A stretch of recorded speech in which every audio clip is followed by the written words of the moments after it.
الله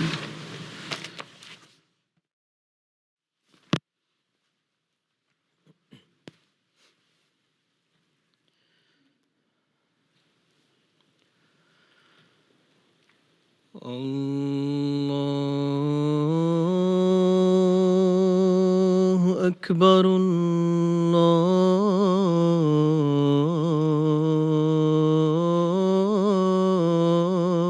الله أكبر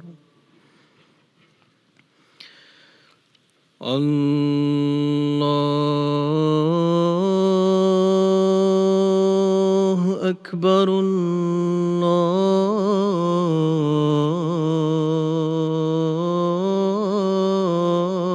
الله أكبر أشهد أن لا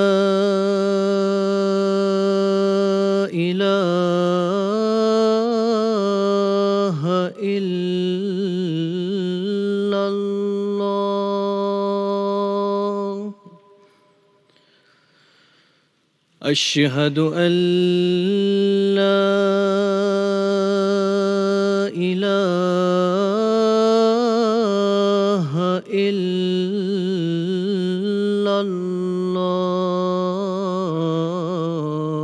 الله أشهد أن محمدًا رسول الله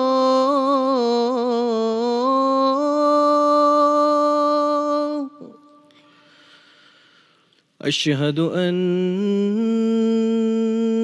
محمدًا رسول الله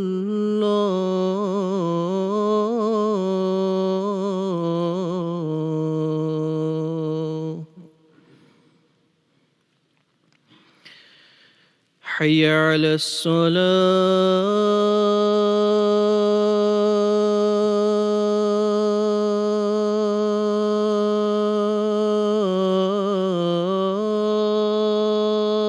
الصلاة حي على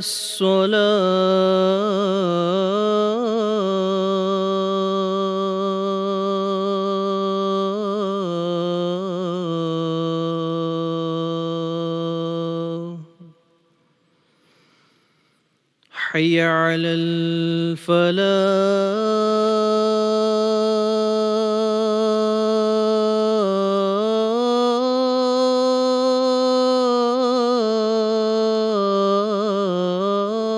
الفلاح حي على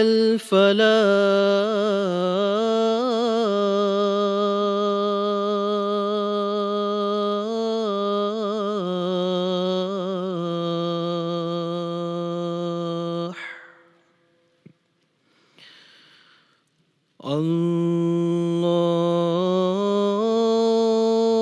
الله أكبر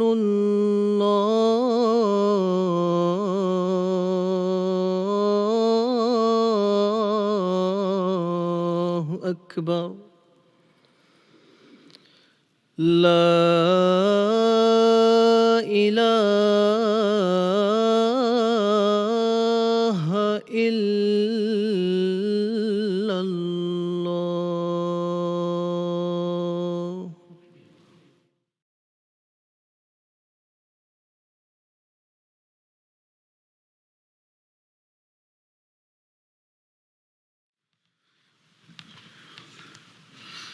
السلام علیکم ورحمۃ اللہ.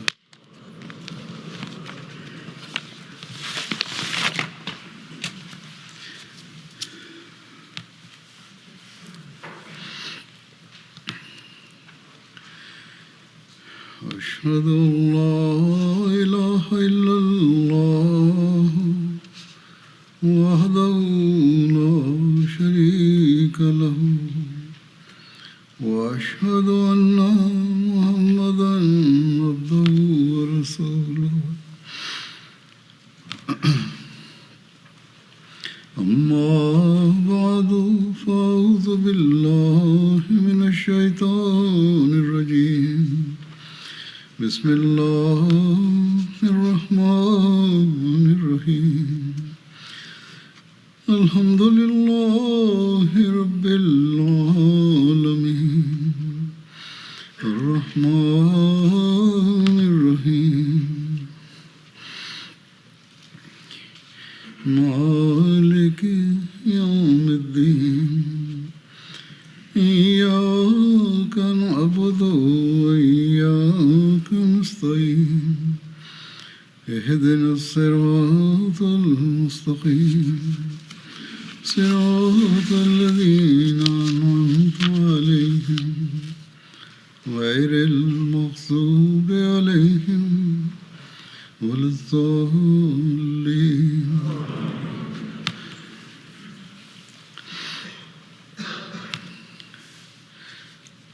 اللہ تعالیٰ اپنے بندے کی استغفار اور توبہ قبول کرنے والا ہے، بشرطے کہ وہ سچی توبہ ہو، صرف منہ سے الفاظ ہی نہیں ادا ہو رہے ہوں۔ قرآن کریم میں اس بات کو مختلف جگہ اللہ تعالیٰ نے ذکر فرمایا ہے کہ سچی توبہ کرنے والوں کو مال اور اولاد سے نوازتا ہے، عذاب الہی سے بچنے کی ایک ذریعہ ہے۔ استغفار کرنے والا اللہ تعالیٰ کی رحمت جذب کرنے والا بنتا ہے۔ ایک جگہ اللہ تعالیٰ نے استغفار کرنے والوں کو خوشخبری دیتے ہوئے فرمایا کہ لَوَجَدُ اللَّهَ تَوَّابًا رَحِيمًا، لَوَجَدُ اللَّهَ تَوَّابًا رَحِيمًا، وہ ضرور اللہ کو بہت توبہ قبول کرنے والا اور بار بار رحم کرنے والا پاتے ہیں۔ لیکن شرط یہی ہے کہ حقیقی استغفار ہو، سچی توبہ ہو۔ ایک حدیث میں آتا ہے، حضرت انس رضی اللہ عنہ سے روایت ہے، بیان کرتے ہیں کہ میں نے حضرت صلی اللہ علیہ وسلم کو یہ فرماتے ہوئے سنا کہ گناہ سے سچی توبہ کرنے والا ایسا ہی ہے جیسے اس نے کوئی گناہ کیا ہی نہیں۔ جب اللہ تعالیٰ کسی انسان سے محبت کرتا ہے تو گناہ اسے کوئی نقصان نہیں پہنچا سکتا، یعنی گناہ کے محرکات اسے بدی کی طرف مائل نہیں کر سکتے، اور بدی کے نتائج سے اللہ تعالیٰ اسے محفوظ رکھتا ہے۔ پھر حضور صلی اللہ علیہ وسلم نے یہ آیت پڑھی کہ ان اللہ یحب التوابین و یحب المتطہرین، اللہ تعالیٰ توبہ کرنے والوں اور پاکیزگی اختیار کرنے والوں سے محبت کرتا ہے۔ عرض کیا گیا یا رسول اللہ صلی اللہ علیہ وسلم، توبہ کی علامت کیا ہے؟ کتنا پتہ لگے کہ صحیح توبہ ہے؟ آپ صلی اللہ علیہ وسلم نے فرمایا ندامت اور پشیمانی علامت توبہ ہے۔ پس حقیقی توبہ کرنے والا جہاں گناہوں سے پاک ہوتا ہے، حقیقی پشیمانی اور ندامت دکھا کر، وہاں اسے اللہ تعالیٰ کی محبت بھی ملتی ہے، بار بار اللہ تعالیٰ کے رحم سے حصہ پاتا ہے۔ حضرت مسیح علیہ السلام نے ایک جگہ سچی توبہ کرنے کی شرائط کا ذکر فرمایا ہے۔ پہلی شرط یہ فرمائی کہ خیالات فاسدہ اور تصورات بد کو چھوڑ دے۔ پس جو خیالات بد لذات کی وجہ سمجھے جا سکتے ہیں، ان کو مکمل طور پر ترک کرے۔ یہ بہت بڑا جہاد ہے جو انسان کو کرنا چاہیے، تبھی توبہ کی طرف قدم اٹھے گا۔ دوسری شرط یہ ہے کہ حقیقی ندامت اور پشیمانی ظاہر کرے، یہ سوچے کہ یہ لذات اور دنیاوی حظ عارضی چیزیں ہیں اور ہر روز اس میں کمی ہوتی جاتی ہے انسان کی عمر کے ساتھ ساتھ۔ تو پھر اس کے ساتھ کیوں انسان چمٹا رہے؟ بس خوش قسمت ہے وہ جو اس حقیقت کو سمجھ لے اور توبہ کرے، حقیقی پشیمانی کا اظہار کرے۔ یہ حقیقی پشیمانی ہے جس کا حضرت صلی اللہ علیہ وسلم نے ارشاد فرمایا ہے۔ اور تیسری شرط یہ ہے کہ پکا ارادہ کرے کہ ان برائیوں کے قریب بھی نہیں جائے گا، اور یہیں رک نہیں جانا کہ برائیوں کے قریب نہ جانے کا عہد کر لیا اور بس کافی ہو گیا، بلکہ اخلاق حسنہ اور پاکیزہ افعال اس کی جگہ لے لیں گے۔ یہ ہے حقیقی توبہ، اور یہ ہے حقیقی پشیمانی، اور یہ وہ حالت ہے جب یہ حاصل ہو جائے تو خدا تعالیٰ پھر اپنے ایسے بندوں سے محبت کرتا ہے۔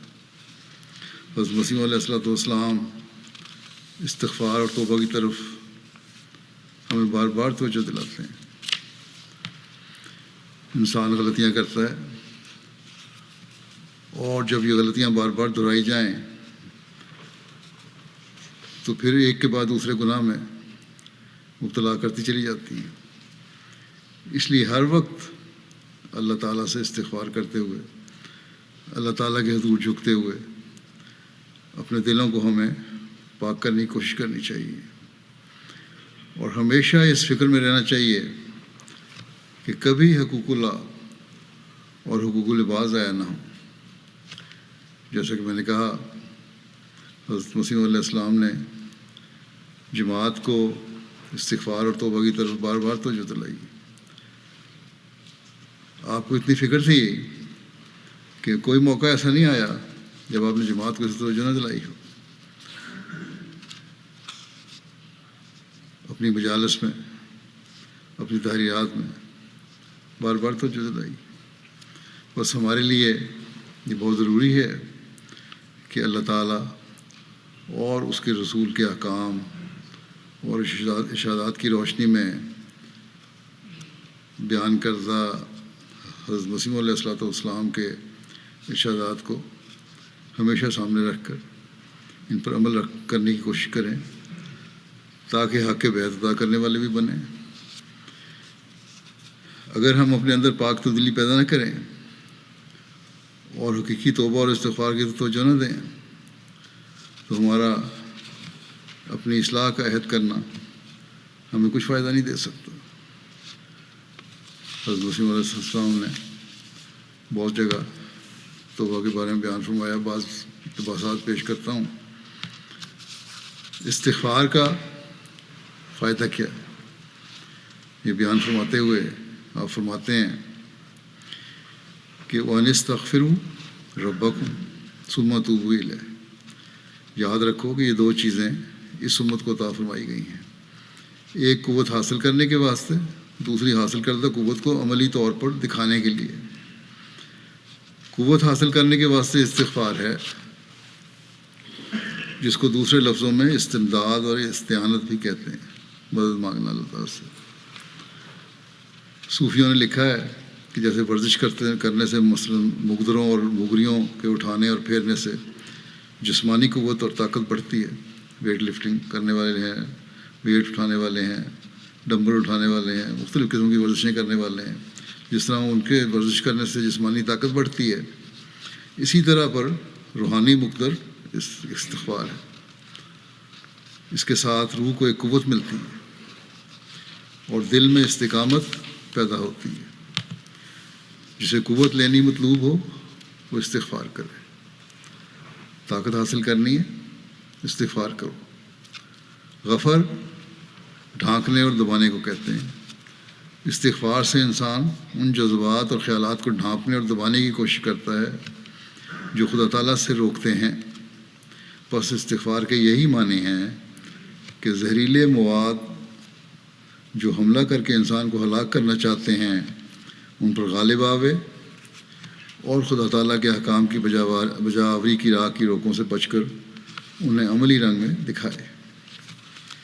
یہ بات بھی یاد رکھنی چاہیے کہ اللہ تعالیٰ نے انسان میں دو قسم کے مادے رکھے ہیں، ایک سمی مادہ یعنی زہریلا مادہ جس کا موکل شیطان ہے، اور دوسرا تریاکی مادہ ہے۔ جب انسان تکبر کرتا ہے اور اپنے تئیں کوئی سمجھتا ہے اور تریاکی چشمے سے مدد نہیں لیتا تو سمی قوت غالب آ جاتی ہے، زہریلا مادہ غالب آ جاتا ہے۔ لیکن جب اپنے تئیں ذلیل و حقیر سمجھتا اور اپنے اندر اللہ تعالیٰ کی مدد کی ضرورت محسوس کرتا ہے، اس وقت اللہ تعالیٰ کی طرف سے ایک چشمہ پیدا ہو جاتا ہے جس سے اس کی روح گداز ہو کر بہہ نکلتی ہے، اور یہی استغفار کے معنی ہیں، یعنی یہ کہ اس قوت کو پا کر زہریلے مواد پر غالب آ جاوے۔ حقیقی استغفار یہ غرض اس کے معنی یہ ہیں کہ عبادت پر یوں قائم رہو، اول رسول کی اطاعت کرو، دوسرے ہر وقت خدا سے مدد چاہو۔ ہاں، پہلے اپنے رب سے مدد چاہو، جب قوت مل گئی تو توبوا الیہ یعنی خدا کی طرف رجوع کرو۔ اللہ کی مدد چاہنے کے لیے بھی اس سے دعا کرنی پڑے گی۔ پھر آپ فرماتے ہیں کہ ظاہر ہے کہ انسان اپنی فطرت میں نہایت کمزور ہے، اور خدا تعالیٰ کے سدھا احکام کا اس پر بوجھ ڈالا گیا ہے۔ انسان کمزور ہے، لیکن اللہ تعالیٰ نے بہت سے احکام دیے ہیں، بس اس کی فطرت میں یہ داخل ہے کہ اپنی کمزوری کی وجہ سے بعض احکام کے ادا کرنے سے قاصر رہ سکتا ہے۔ قدرتی بات ہے، اتنے احکام ہیں، ہو سکتا ہے کہ نہ ادا کر سکے سارے احکام، اور کبھی نفس امارہ کی بعض خواہشیں اس پر غالب آ جاتی ہیں۔ بس وہ اپنی کمزوری فطرت کی روح سے حق رکھتا ہے کہ کسی لغزش کے وقت اگر وہ توبہ اور استغفار کرے تو خدا کی رحمت اس کو ہلاک ہونے سے بچا لے۔ حقیقی توبہ ہو، یہ کمزوری انسان کی جو فطرت میں رکھی گئی ہے اس کی وجہ سے اس کا حق بنتا ہے کہ اللہ تعالیٰ پھر اس کی حقیقی توبہ کو قبول کرے اور اسے بچا لے۔ اس لیے یہ یقینی امر ہے کہ اگر خدا توبہ کرنے والا نہ ہوتا تو انسان پر یہ بوجھ سدھا احکام کا ہرگز نہ ڈالا جاتا۔ اس سے بلا شبہ ثابت ہوتا ہے کہ خدا تواب اور غفور ہے، اور توبہ کے یہ معنی ہیں کہ انسان ایک بدی کو اس اقرار کے ساتھ چھوڑ دے کہ بعد اس کے اگر وہ آگ میں بھی ڈالا جائے تب بھی وہ بدی ہرگز نہیں کرے گا۔ بس یہ شرط ہے، ایسی توبہ ہونی چاہیے۔ بس جب انسان اس صدق اور عزم محکم کے ساتھ خدا تعالیٰ کی طرف رجوع کرتا ہے تو خدا اپنی ذات میں کریم و رحیم ہے، وہ اس گناہ کی سزا معاف کر دیتا ہے، اور یہ خدا کی اعلیٰ صفات میں سے ہے کہ توبہ قبول کر کے ہلاکت سے بچا لیتا ہے۔ اور اگر انسان کو توبہ قبول کرنے کی امید نہ ہو تو پھر وہ گناہ سے باز نہیں آئے گا۔ اگر امید ہی نہیں کہ توبہ قبول ہونی ہے تو پھر گناہ کرتا چلا جائے گا۔ وہ بہت سارے لوگ سوال کرتے ہیں کیا فائدہ جب انجام ہی ایسا ہونا ہے؟ نہیں، انجام کے وقت سے پہلے اگر توبہ کر لو تو اللہ تعالیٰ بچا لیتا ہے۔ فرمایا کہ عیسائی مذہب بھی توبہ قبول کرنے کا قائل ہے، مگر اس شرط سے کہ توبہ قبول کرنے والا عیسائی ہو۔ لیکن اسلام میں توبہ کے لیے کسی مذہب کی شرط نہیں ہے، ہر ایک مذہب کی پابندی کے ساتھ توبہ قبول ہو سکتی ہے، اور صرف وہ گناہ باقی رہ جاتا ہے جو کوئی شخص خدا کی کتاب اور خدا کے رسول سے منکر رہے، اور یہ بالکل غیر ممکن ہے کہ انسان محض اپنے عمل سے نجات پا سکے، بلکہ یہ خدا کا احسان ہے کہ کسی کی وہ توبہ قبول کرتا ہے اور کسی کو اپنے فضل سے ایسی قوت عطا کرتا ہے کہ وہ گناہ سے محفوظ رہتا ہے۔ ایک شخص آپ کی مجلس میں حاضر ہوا، اس نے پوچھا کہ میں کیا وظیفہ پڑھا کروں؟ آپ نے فرمایا استغفار بہت پڑھا کرو۔ انسان کی دو ہی حالتیں ہیں، یا تو وہ گناہ نہ کرے یا اللہ تعالیٰ اس گناہ کے بد انجام سے بچا لے۔ سو استغفار پڑھنے کے وقت دونوں معنوں کا لحاظ رکھنا چاہیے کہ نہ وہ گناہ کرے اور نہ ہی گناہ کے بد انجام ظاہر ہوں، اللہ تعالیٰ اسے بخش دے اور کبھی دوبارہ وہ گناہ نہ کرے۔ یہ سامنے رکھتے ہوئے استغفار پڑھنی چاہیے۔ ایک تو یہ کہ اللہ تعالیٰ سے گزشتہ گناہوں کی پردہ پوشی چاہیے، اور دوسرا یہ کہ خدا سے توفیق چاہے کہ آئندہ گناہوں سے بچائے، مگر استغفار صرف زبان سے پورا نہیں ہوتا، بلکہ دل سے چاہیے نماز میں اپنی زبان میں بھی دعا مانگو، یہ ضروری ہے۔ اب منہ سے صرف استغفار کر دینا یا لکھ دینا کہ استغفر اللہ ربی، اب آئندہ نہیں غلطیاں ہوں گی، اس سے کچھ فائدہ نہیں، جب تک یہ ثابت کرنے کی کوشش نہ ہو کہ ان غلطیوں کی طرف دوبارہ کبھی نہیں جائے گا انسان جو سرزد ہو چکی ہیں۔ استغفار کے معنی سمجھاتے ہوئے ایک موقع پر آپ نے فرمایا استغفار کے یہی معنی ہیں کہ ظاہر میں کوئی گناہ سرزد نہ ہو اور گناہوں کے کرنے والی قوت ظہور میں نہ آئے۔ انبیاء کے استغفار کی بھی یہی حقیقت ہے کہ وہ ہوتے تو معصوم ہیں، مگر وہ استغفار اس واسطے کرتے ہیں کہ تا آئندہ وہ قوت ظہور میں نہ آئے۔ اور عوام کے واسطے استغفار کے دوسرے معنی بھی لیے جائیں گے کہ جو جرائم اور گناہ ہو گئے ہیں ان کے بد نتائج سے خدا بچائے رکھے اور ان گناہوں کو معاف کر دے اور ساتھ ہی آئندہ گناہوں سے محفوظ رکھے۔ فرمایا بہرحال یہ انسان کے لیے لازمی امر ہے، وہ استغفار میں ہمیشہ مشغول رہے۔ فرمایا یہ جو بلائیں نازل ہوتی ہیں وہ قحط کی صورت میں یا کسی اور صورت میں، ان کا مطلب یہی ہوتا ہے کہ لوگ استغفار میں مشغول ہو جائیں۔ آج کل دنیا میں جنگی حالات ہیں، ان حالات میں بھی بہت استغفار ہم احمدیوں کو بھی کرنی چاہیے، دنیا کو محفوظ رکھنے کے لیے، اپنے آپ کو محفوظ رکھنے کے لیے۔ فرمایا لیکن مگر استغفار کا یہ مطلب نہیں جو استغفر اللہ کہتے رہے۔ اصل میں غیر ملک کی زبان کے سب لوگوں سے حقیقت چھپی رہی ہے۔ عرب کے لوگ تو ان باتوں کو خوب سمجھتے تھے، مگر ہمارے ملک میں غیر زبان کی وجہ سے بہت سی حقیقتیں مخفی رہی ہیں۔ بہت سے لوگ ہیں جو کہتے ہیں کہ ہم نے اتنی دفعہ استغفار کیا، 100 تسبیح یا 1000 تسبیح پڑھی، مگر جو استغفار کا مطلب اور معنی پوچھو تو بس کچھ نہیں ہے، ہکا بکا رہ جائیں گے۔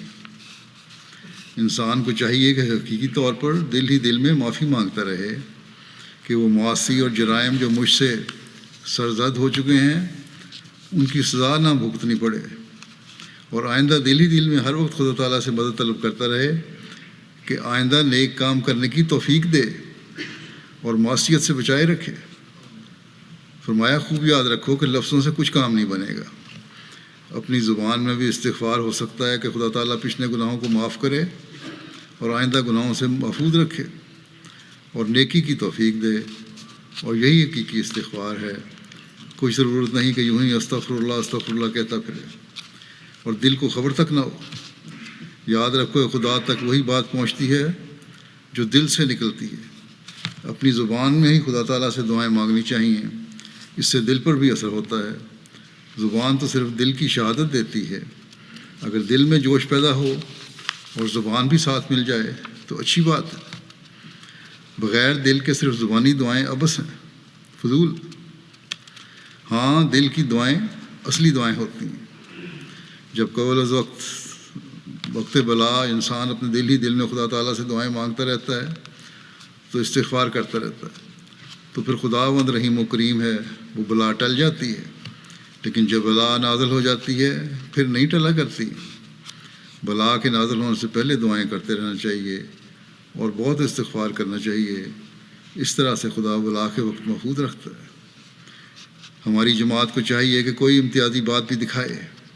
اگر کوئی شخص بیعت کر کے جاتا ہے اور کوئی امتیازی بات نہیں دکھاتا، اپنے بیوی کے ساتھ ویسا ہی سلوک ہے جیسا پہلے تھا اور اپنے عیال و اطفال سے پہلے کی طرح پیش آتا ہے، تو یہ اچھی بات نہیں۔ اگر بیعت کے بعد بھی وہی بدخلقی اور بدسلوکی رہی اور وہی حال رہا جو پہلے تھا تو پھر بیعت کرنے کا کیا فائدہ؟ چاہیے کہ بیعت کے بعد غیروں کو بھی اور اپنے رشتہ داروں اور ہمسایوں کو بھی ایسا نمونہ بن کر دکھاوے کہ بول اٹھیں کہ اب یہ وہ نہیں رہا جو پہلے تھا۔ اور یہی حقیقی استغفار کا نتیجہ ہونا چاہیے۔ خوب یاد رکھو کہ صاف ہو کر عمل کرو گے تو دوسروں پر تمہارا ضرور روب پڑے گا۔ حضرت صلی اللہ علیہ وسلم کا کتنا بڑا روب تھا۔ ایک دفعہ کافروں کو شک پیدا ہوا کہ حضرت صلی اللہ علیہ وسلم بددعا کریں گے تو سب کافر مل کر آئے اور عرض کی کہ حضور بددعا نہ کریں. سچے آدمی کا ضرور روب ہوتا ہے، چاہیے کہ بالکل صاف ہو کر عمل کیا جاوے اور خدا کے لیے کیا جاوے، تب ضرور تمہارا دوسروں پر بھی اثر و روب پڑے گا. پھر ایک موقع پر فرمایا کہ خدا تعالیٰ سے ڈرنا اور متقی بننا بڑی چیز ہے.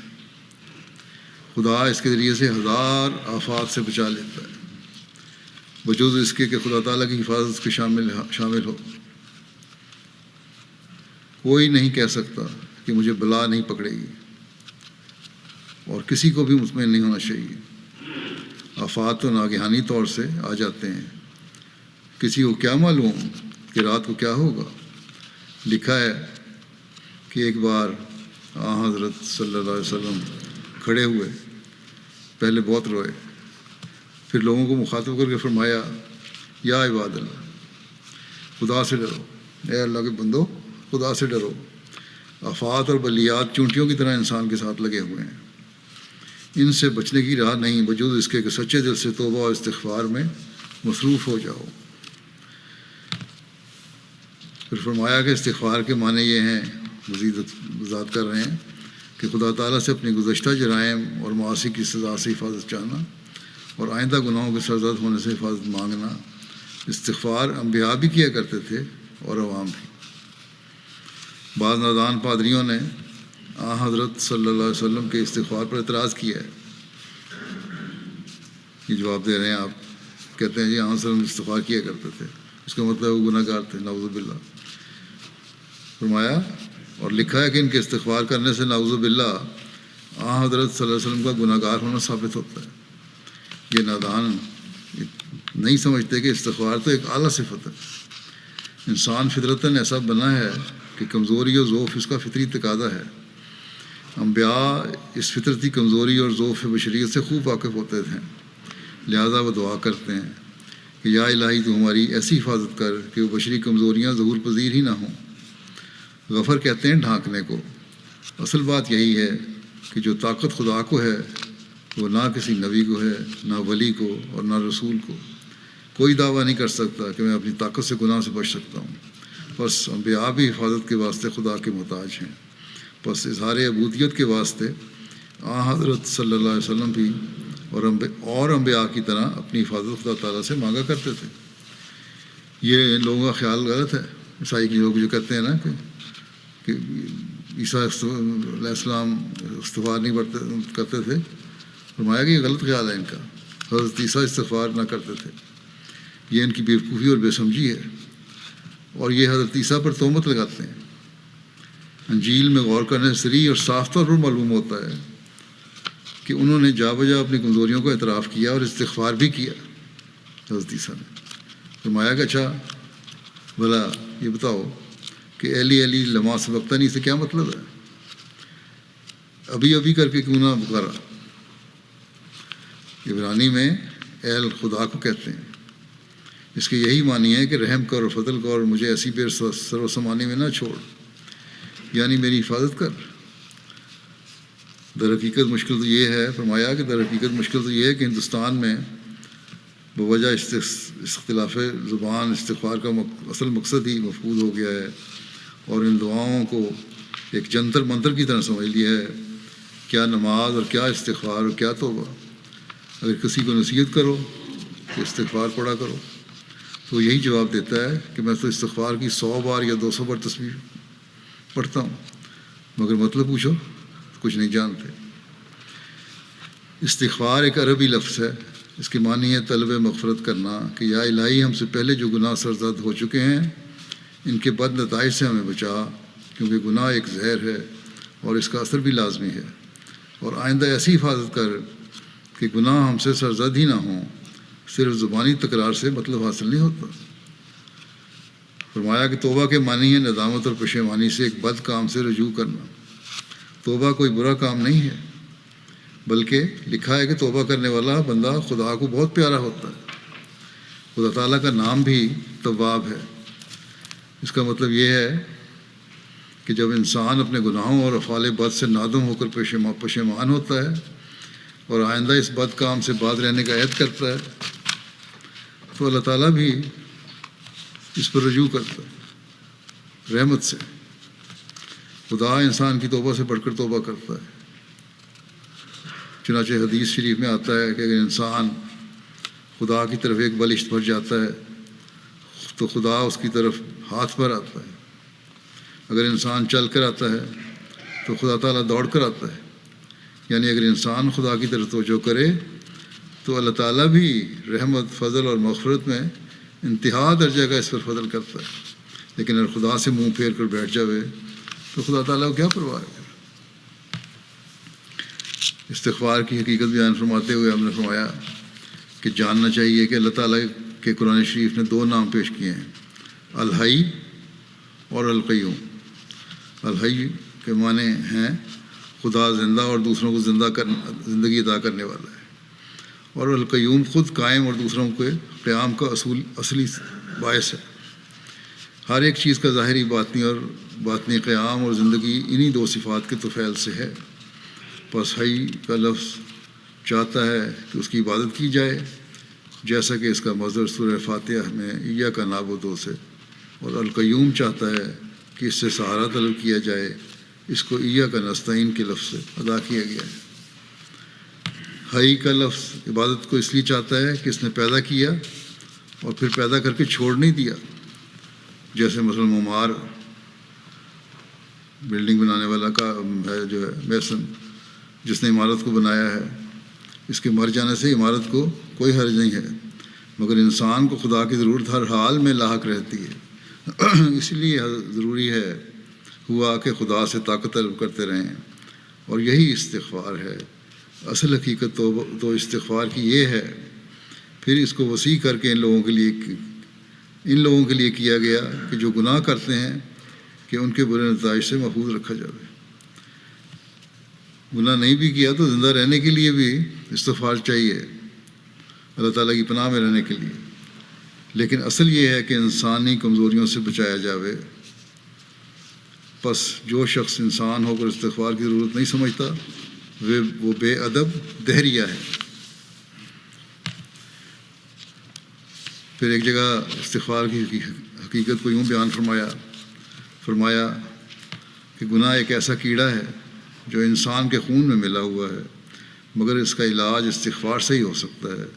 استغفار کیا ہے؟ یہی کہ جو گناہ صادر ہو چکے ہیں ان کے بد ثمرات سے خدا تعالیٰ محفوظ رکھے، اور جو بھی صادر نہیں ہوئے اور جو بالقوا انسان میں موجود ہیں ان کے صدور کا وقت ہی نہ آوے اور اندر ہی اندر وہ جل بھن کر راکھ ہو جائیں۔ یہ وقت بڑے خوف کا ہے، اس لیے توبہ استغفار میں مصروف رہو۔ یہ زمانہ گزر رہے ہیں ہم بڑے خوف کا ہے۔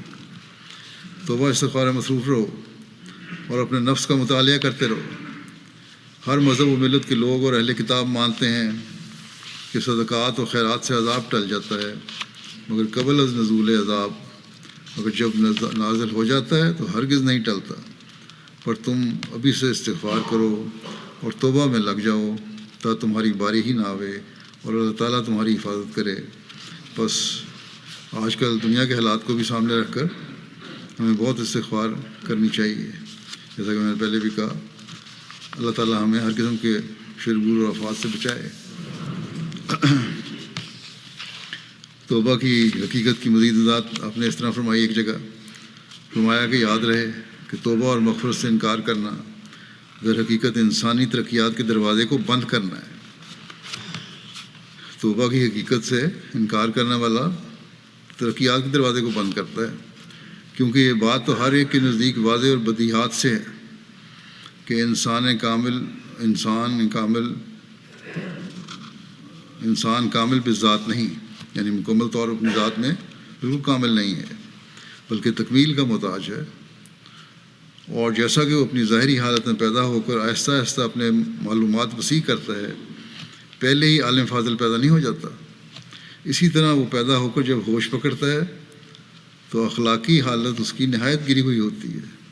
چنانچہ جب کوئی نوعمر بچوں کے حالات پر غور کرے تو صاف طور پر اس کو معلوم ہوگا کہ اکثر بچے اس بات پر حریص ہوتے ہیں کہ ادنا نزاع کے وقت دوسرے بچوں کو ماریں لڑائیاں ہوتی ہیں بچوں کی، اور اکثر ان سے بات بات پر جھوٹ بولنے اور دوسرے بچوں کو گالیاں دینے کی خصلت مترشح ہو جاتی ہے۔ بعض کو چوری اور چغلخوری اور حسد اور بخل کی بھی عادت ہوتی ہے، اور پھر جب جوانی کی مستی جوش میں آتی ہے تو نفس امارہ ان پر سوار ہو جاتا ہے، اور اکثر ایسے نالائق اور ناگفتنی کام ان سے ظہور میں آتے ہیں جو صریح فسق و فجور میں داخل ہوتے ہیں۔ خلاصہ کلام یہ ہے کہ اکثر انسانوں کے لیے اول مرحلہ گندی زندگی کا ہے، ماحول معاشرہ ان کو گندہ کر دیتا ہے، اور پھر جب سعید انسان اوائل عمر کے لستون سیلاب سے باہر آتا ہے تو پھر وہ اپنے خدا کی طرف توجہ کرتا ہے۔ سعید فطرت انسان تو جب دیکھتا ہے یہ گند دنیا میں اتنا پھیلا ہوا ہے تو پھر اس کی توجہ خدا تعالیٰ کی طرف ہوتی ہے، اور توجہ کھلنے کے نتیجے میں کیا ہوتا ہے کہ سچی توبہ کر کے ناقدرنی باتوں سے کنارہ کش ہو جاتا ہے، پھر وہ توبہ کرتا ہے اور اپنی فطرت کے جامعے کو پاک کرنے کی فکر میں لگ جاتا ہے۔ یہ عام طور پہ انسانی زندگی کے سوانے ہیں جو نوع انسان کو طے کرنے پڑتے ہیں۔ بس اس سے ظاہر ہے کہ اگر یہی بات سچ ہے کہ توبہ قبول نہیں ہوتی تو صاف ثابت ہوتا ہے کہ خدا کا ارادہ ہی نہیں کہ کسی کو نجات دے۔ ایک موقع انہوں نے فرمایا،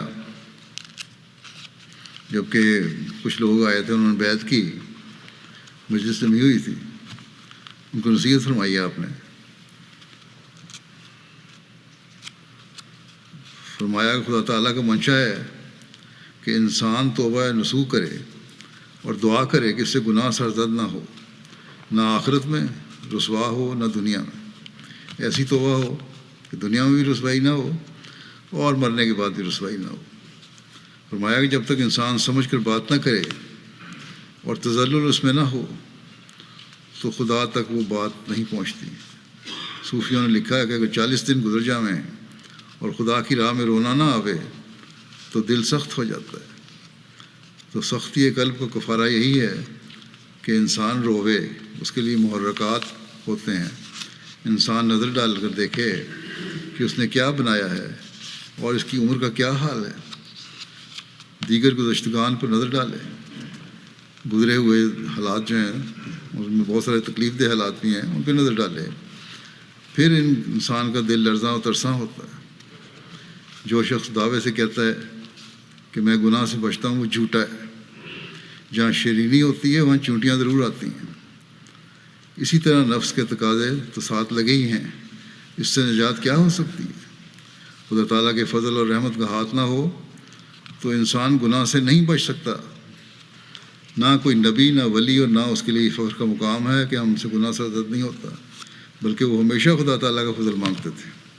اور نبیوں کے استغفار کا مطلب یہی ہوتا ہے کہ خدا تعالیٰ کے فضل کا ہاتھ ان پر رہے، ورنہ اگر انسان اپنے نفس پر چھوڑا جاوے تو ہرگز معصوم اور محفوظ نہیں ہو سکتا۔ اللہم باعث بینی و بین خطایا، اور دوسری دعائیں بھی استغفار کے اسی مطلب کو بتلاتی ہیں۔ عبودیت کا سر یہی ہے کہ انسان خدا کی پناہ کے نیچے اپنے آپ کو لے آوے۔ جو خدا کی پناہ نہیں چاہتا وہ مغرور اور متکبر ہے۔ کسی نے پوچھا آپ سے کہ عبادت میں ذوق شوق کس طرح پیدا ہوتا ہے؟ ابھی لوگ پوچھتے ہیں بہت سے سوال۔ فرمایا کہ اعمال صالحہ اور عبادت میں ذوق شوق اپنی طرف سے نہیں ہو سکتا، یہ خدا تعالیٰ کی فضل اور توفیق پر ملتا ہے۔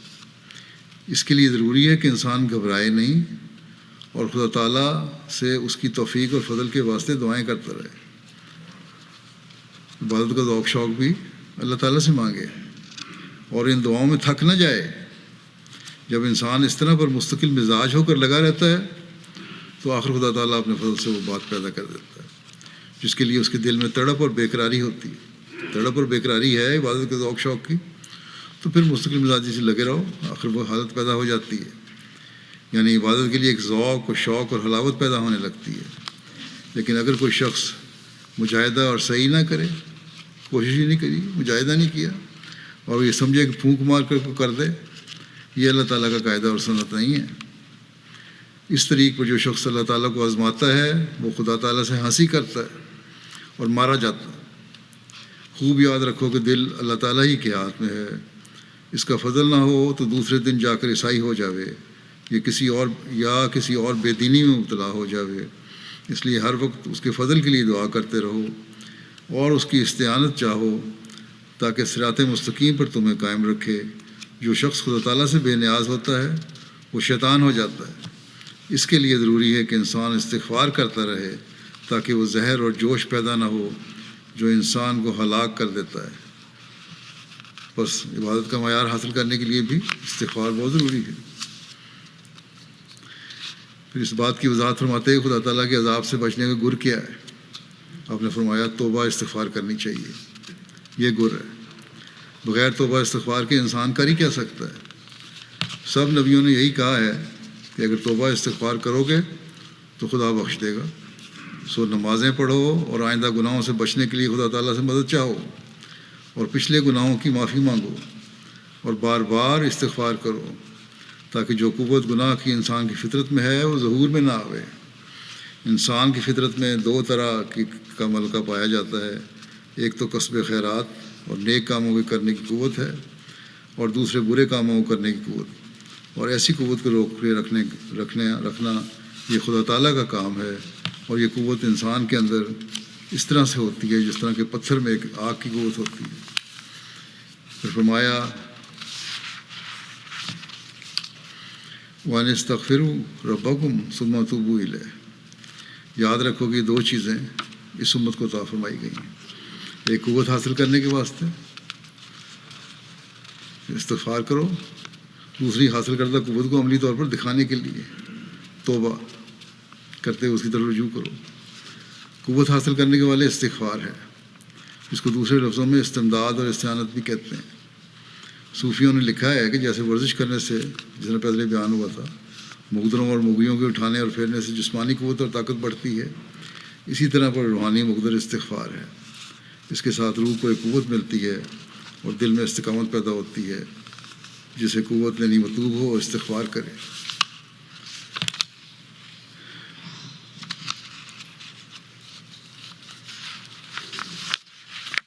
فرمایا کہ خدا تعالیٰ کے فضل و کرم کا دروازہ کبھی بند نہیں ہوتا۔ انسان اگر سچے دل سے اور اخلاص لے کر رجوع کرے تو وہ غفور رحیم ہے اور توبہ کو قبول کرنے والا ہے۔ یہ سمجھنا کہ کس گناہ گار کو بخشے گا، خدا تعالیٰ کے حضور گستاخی اور بے ادبی ہے۔ اس کی رحمت کے خزانے وسیع اور لا انتہا ہیں، اس کے حضور کوئی کمی نہیں، اس کے دروازے کسی پر بند نہیں ہوتے۔ انگریزوں کی نوکریوں کی طرح نہیں کہ اتنی تعلیم یافتہ کو کہاں سے نوکریاں ملیں۔ خدا کے حضور جس قدر پہنچیں گے وہ سب اعلیٰ مدارج پائیں گے۔ یہ یقینی وعدہ ہے۔ وہ انسان بڑا ہی بدقسمت اور بدبخت ہے جو خدا تعالیٰ سے مایوس ہو اور اس کی نزا کا وقت غفلت کی حالت میں اس پر آ جاوے۔ بے شک اس وقت دروازہ بند ہو جاتا ہے، اور جب آخر مرنے کے وقت آیا پھر کوئی نہیں۔ پھر فرمایا کہ واضح ہو کہ توبہ لغت عرب میں رجوع کرنے کو کہتے ہیں۔ اسی وجہ سے قرآن شریف میں خدا تعالیٰ کا نام بھی تواب ہے، یعنی بہت رجوع کرنے والا۔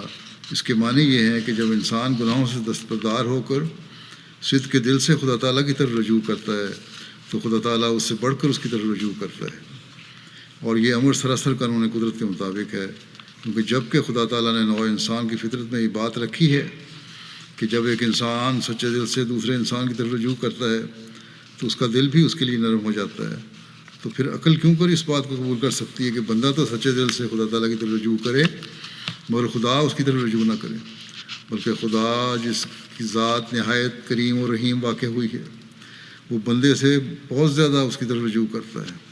اسی لیے قرآن شریف میں خدا تعالیٰ کا نام جیسا کہ میں نے ابھی لکھا ہے تواب ہے، یعنی بہت رجوع کرنے والا۔ سو بندے کا رجوع تو پشیمانی اور ندامت، تذلل اور انکسار کے ساتھ ہوتا ہے، اور خدا تعالیٰ کا رجوع رحمت اور مغفرت کے ساتھ۔ اگر رحمت خدا تعالیٰ کی صفات میں سے نہ ہو تو کوئی مخلصی نہیں پا سکتا۔ افسوس کہ ان لوگوں نے خدا تعالیٰ کی صفات پر غور نہیں کیا اور تمام مدار اپنے فعل اور عمل پر رکھا ہے، مگر وہ خدا جس نے بغیر کسی کے عمل کے ہزاروں نعمتیں انسان کی زمین پر پیدا کی، کیا اس کا یہ خلق ہو سکتا ہے کہ انسان ضعیف البنیان جو اپنی غفلت سے متنبع ہو کر اس کی طرف رجوع کرے، اور رجوع بھی ایسا کرے کہ گویا مر جاوے اور پہلا ناپاک چولہا اپنے بدن پر سے اتار دے اور اس کی آتش محبت میں جل جائے، تو تو پھر بھی خدا اس کی طرف رحمت کے ساتھ توجہ نہ کرے؟ کیا اس کا نام خدا کا قانون قدرت ہے؟ نہیں. جو یہ کہتا ہے اس پر لعنت ہے اللہ کی. اپنی زندگیوں میں نمایاں تبدیلی پیدا کرنے کی طرف توجہ دلاتے ہوئے آپ فرماتے ہیں خوب یاد رکھو کہ اللہ تعالیٰ کو چھوڑ کر دعا اور تدبیر پر بھروسہ کرنا حماقت ہے. اپنی زندگی میں ایسی تبدیلی پیدا کر لو کہ معلوم ہو کہ گویا نئی زندگی استغفار کی زندگی ہے. استغفار کی کثرت کرو. جن لوگوں کو کثرت اشغال دنیا کے باعث کم فرصتی ہے ان کو سب سے زیادہ ڈرنا چاہیے. دنیا کے کاموں میں مصروف ہونے کی وجہ سے کہتے ہیں کہ بہت کم وقت ملتا ہے. انہیں بہت ڈرنا چاہیے. ملازمت پیشہ لوگوں سے اکثر فرائض خدا بندی فوت ہو جاتے ہیں. اس لیے مجبوری کی حالت میں ظہر و عصر اور مغرب عشاء کی نمازوں کو جمع کر کے پڑھ لینا جائز ہے. بہت مجبوری ہے تو پڑھ لو جمع کر کے، لیکن اصل یہی ہے کہ اپنے وقت میں ادا کی جائیں نمازیں. فرمایا میں یہ بھی جانتا ہوں کہ اگر حکام سے نماز پڑھنے کی اجازت طلب کر لی جائے تو وہ اجازت دے دیا کرتے ہیں. جو نوکر پیشہ لوگوں سے فرمایا کہ افسروں سے اگر کہو، اگر جو مسلمان نہیں بھی ہیں ان سے اجازت لو تو اجازت مل جاتی ہے نماز پڑھنے کی. ترک نماز کے لیے ایسے بے جا عذر بجوز اپنے نفس کی کمزوری کے اور کوئی نہیں. حقوق اللہ اور حقوق العباد میں ظلم و زیادتی نہ کرو. اپنے فرائض منصبی دیانتداری سے بجا لاؤ. بس استغفار اور توبہ کا تبھی فائدہ ہے جب بنیادی احکامات کو بھی سامنے رکھ کے صحیح پیروی کی جائے. ان کی نمازوں کی ادائیگی میں باقاعدگی ہو. حقوق اللہ اور حقوق العباد کی صحیح ادائیگی ہو.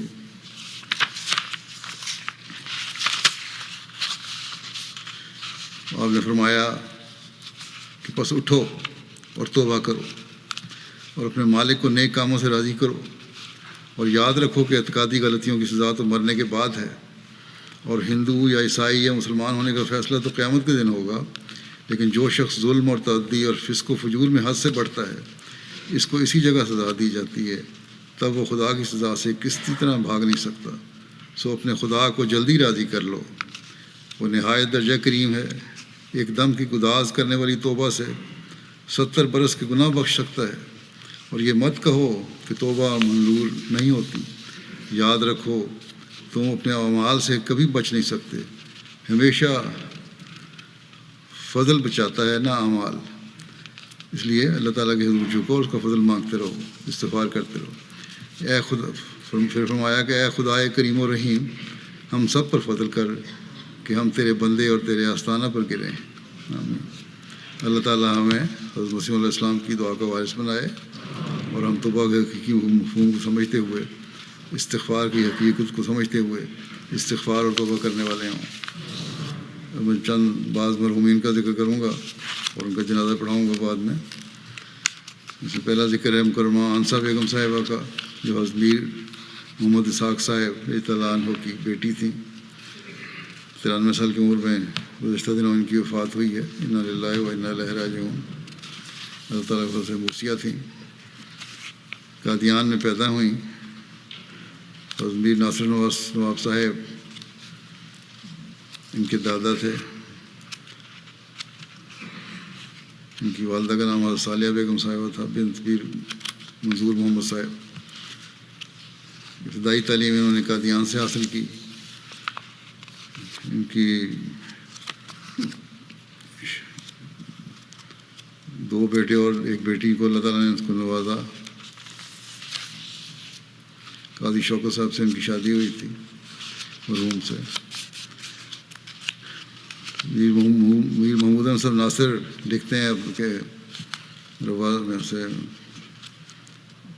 کہ اپنی ہمشیرہ کے بارے میں کہ نہایت درجہ سادہ، بالکل بے ضرر بے شرر، شادی سے پہلے سارے خاندان کی خدمت کرنے والی ہماری بہن تھی. کہتے ہیں روا کے ابتدائی دنوں میں جب بجلی نہیں آتی تھی، گرمی شدید پڑتی تھی، کچے مکانوں میں رہتے تھے، اور کہتے ہیں ہم گرمی سے بچاؤ کے لیے کمرے میں اکٹھے ہو جاتے تھے. وہاں ایک بڑا سارا جھالر والا پنکھا لگا ہوا تھا چھت پہ، جس کو رسی پکڑ کے ہلایا کرتے تھے، اور یہ بغیر کسی کے کہے کہ ہمارے آرام کی خاطر باہر بیٹھ کے رسی ہلاتی رہتی تھی تاکہ ہم آرام سے سوئے رہیں. سب کی خدمت کا بے لوث جذبہ تھا ان میں. ان کے بچے لکھتے ہیں کہ ہماری والدہ نہایت مخلص احمدی مسلمان تھیں، حقوق و فرائض ادا کرنے والی بیوی تھیں، مزاج بہت سادہ اور پیار کرنے والا تھا۔ رسول اللہ صلی اللہ علیہ وسلم اور آپ کے خلفاء اور صحابہ کے نہایت اہم اور پرمغز واقعات بہت ہی سادہ انداز میں بیان کیا کرتی تھی۔ جماعت کی تاریخ، حضرت مسیح علیہ السلام اور آپ کے خلفاء اور صحابہ کے واقعات بھی نہایت آسانی سے بیان کیا کرتی تھیں۔ بچوں کو اور لوگوں کو عام طور پہ اس بات کی نصیحت کیا کرتی تھیں کہ ایمان پر قائم رہو اور پروقار زندگی بسر کرو۔ جماعتی کاموں میں بہت فعال رکن تھیں۔ سب سے بڑی خوبی آپ کی انسانیت کے لیے شفقت تھی۔ تبلیغ کا ہی بہت شوق تھا، یہاں تک کہ آپ ایئرپورٹ کے ٹرمینل پر ایئر لائن کے پائلٹ سمیت سب کو اسلام کی دعوت دیا کرتی تھی۔ آپ کے اخلاق میں خوبصورتی اور سادگی شامل تھی۔ تقریر یوں بہت عمدہ تھی۔ وہاں جی ہیں ان کی امت الکافی صاحبہ، وہ کہتی ہیں کہ جو بنیادی تربیت پائی وہ اتنی مضبوط تھی، کبھی اسے ٹس سے مس نہیں ہوئی اپنے والدین کی تربیت سے۔ دین کی خدمت کا جذبہ اس قدر تھا کہ نیو یارک جیسے شہر میں باقاعدہ مسجد جا کر مسجد کی صفائی کیا کرتی تھیں۔ لوگ یہ بتاتے ہیں کہ جب تک ہمت رہی، سودا لینے کے وقت عام لوگوں کو اپنی سمجھ اور زبان کے مطابق تبلیغ کیا کرتی تھی۔ غریبوں اور مجبوروں کے لیے دل میں ہمدردی اور محبت کا ایک طوفان مچا رہتا تھا۔ اللہ تعالیٰ ان کے بچوں کو بھی ان کی نیکیوں کو جاری رکھنے کی توفیق عطا فرمائے اور ان کے مغفرت اور رحم کا سلوک فرمائے، درجات بلند کرے۔ دوسرا جنازہ ہے مکرمہ بشریٰ اکرم صاحبہ سیالکوٹ کا۔ ان کی گزشتہ دنوں میں وفات ہوئی۔ انا للہ و انا الیہ راجعون۔ 1955 میں بٹال ضلع سیالکوٹ میں پیدا ہوئیں۔ مرحومہ نیک، متقی اور 100 مسلات کی پابند ایک مخلص خاتون تھیں۔ مہمان نوازی، غریب پروری اور خلافت سے محبت ان کی نمایاں خوبیاں تھیں۔ واقفین زندگی کی بہت عزت کرتی تھیں۔ پسماندگان میں میاں کے علاوہ 3 بیٹیاں اور 1 بیٹا شامل ہیں۔ ان کے بیٹے شہریار بابر شہزاد صاحب مربی سلسلہ ہیں، سیرا لیون میں خدمت کی توفیق پا رہے ہیں اور وہاں میدان عمل میں ہونے کی وجہ سے ان کے جنازے میں بھی شامل نہیں ہو سکے۔ یہ بابر شہزاد صاحب مربی صاحب لکھتے ہیں کہ میرا جامعہ میں داخلہ ہوا تو بہت خوش ہوئیں۔ انہوں نے پوچھا، کیا مجھ سے پوچھا تھا سوال؟ کہتے ہیں انہوں نے جامعہ میں یہ سوال کیا تھا کہ والدین کا کفیل کون ہوگا، تم اکیلے بیٹے ہو، اگر تم نے وقف کر دیا تو کہتے ہیں میں نے جو جواب دینا تھا دیا، لیکن والدہ نے یہ سن کے کہا کہ اگر میرے 7 بیٹے ہوتے تو میں سب کو وقف کر دیتی۔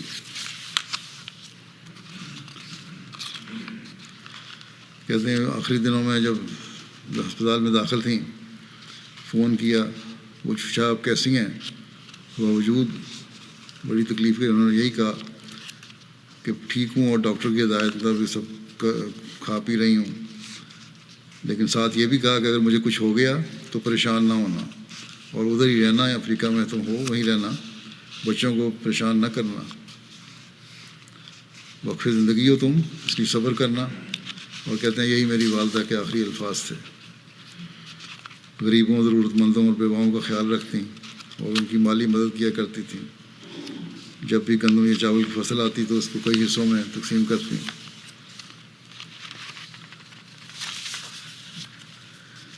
اللہ تعالیٰ ان سے مغفرت اور رحم کا سلوک فرمائے، سب صبر عطا فرمائے ان کی اولاد کو بھی۔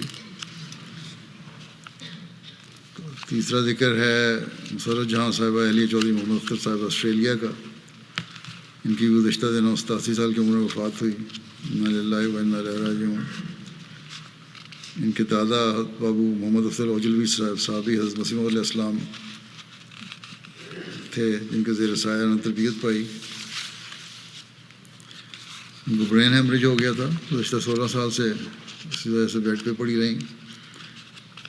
ان کے بچوں نے، ایک بیٹے اور بہو نے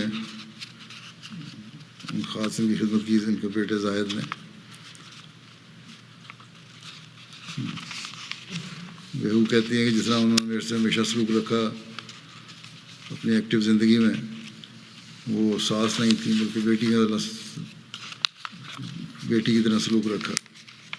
نماز، روزہ، تہجد کی پابند تھیں، عبادت کا خاص اہتمام کیا کرتی تھیں۔ اپنے گھر میں بھی علیحدہ جگہ بنائی ہوئی تھی عبادت کے لیے۔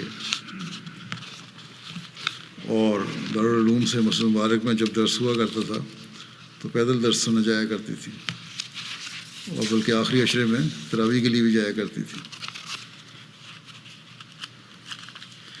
خلافت سے بے حد حقیقت اور احترام کا تعلق تھا۔ ان کے خاوند ریلوے میں اسٹیشن ماسٹر تھے، جہاں بھی ان کی پوسٹنگ ہوتی وہاں اپنے گھر میں بچوں کو قرآن کریم پڑھانے کی کلاس لگایا کرتی تھی۔ جبہ میں جب سکونت اختیار کی تو وہاں بھی قرآن کریم کی کلاس کا اہتمام کیا۔ ان کے پسمان خان میں میاں کے علاوہ 3 بیٹے اور 3 بیٹیاں شامل ہیں۔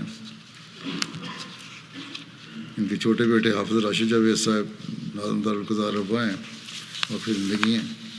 اللہ تعالیٰ ان سے مغفرت اور رحم کا سلوک فرمائے، اور ان کی جن نیکیاں ان کے بچوں میں جاری رکھنے کی توفیق دے ان کو، بچوں کو۔ چوتھا ذکر ہے کرم ناصر احمد قریشی صاحب امریکہ کا۔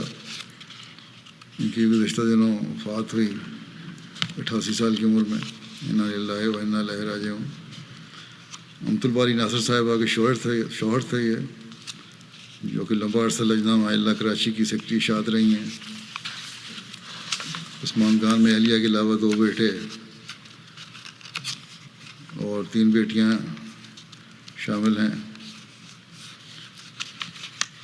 ان کا ایک نواسہ وقاص خورشید مربی ہے، اور ایک جامعہ کینیڈا میں پڑھ رہا ہے، پوتا ان کا۔ ان کے والد کا نام کرم محمد شمس الدین بھاگلپوری صاحب تھا، اور ان کے خاندان میں احمدیت 1913 میں آئی، جب محترم مولوی عبد الماجد صاحب والد حضرت سیدہ سارہ بیگم صاحبہ حرم حضرت خلیفہ مسیح ثانی نے اس علاقے میں ایک جلسہ کیا اور صداقت مسیح موعود کے دلائل بیان کیے۔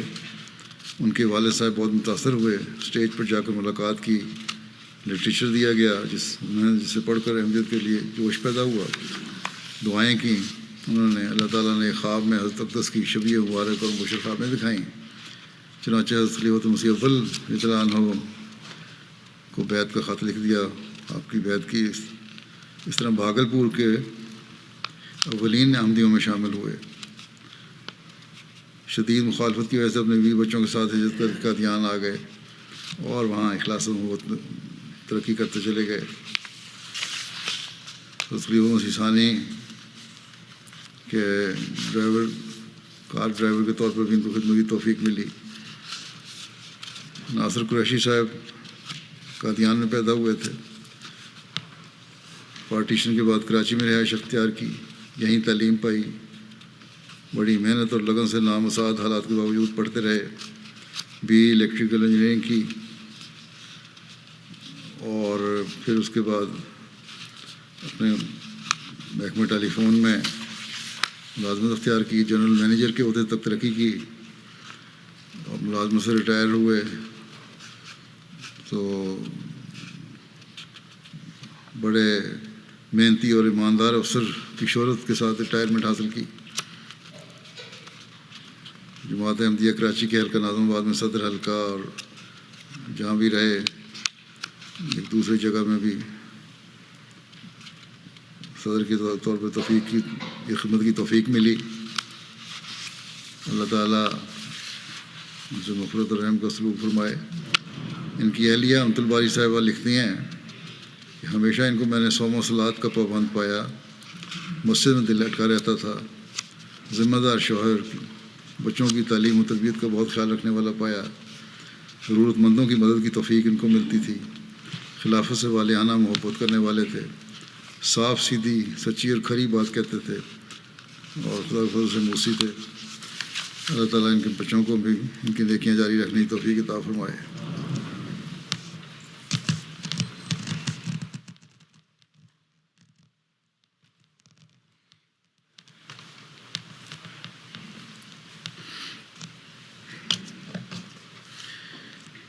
الحمد لله نحمده ونستعينه ونستغفره ونؤمن به ونتوكل عليه ونعوذ بالله من شرور أنفسنا سيئات أعمالنا من يهده الله فلا مضل له ومن يضلل فلا هادي له ونشهد أن لا إله إلا الله ونشهد أن محمدا عبده ورسوله عباد الله رحمكم الله إن الله يأمر بالعدل والإحسان وإيتاء ذي القربى وينهى عن الفحشاء والمنكر والبغي يعظكم لعلكم تذكرون اذكروا الله يذكركم وادعوه يستجب لكم ولذكر الله أكبر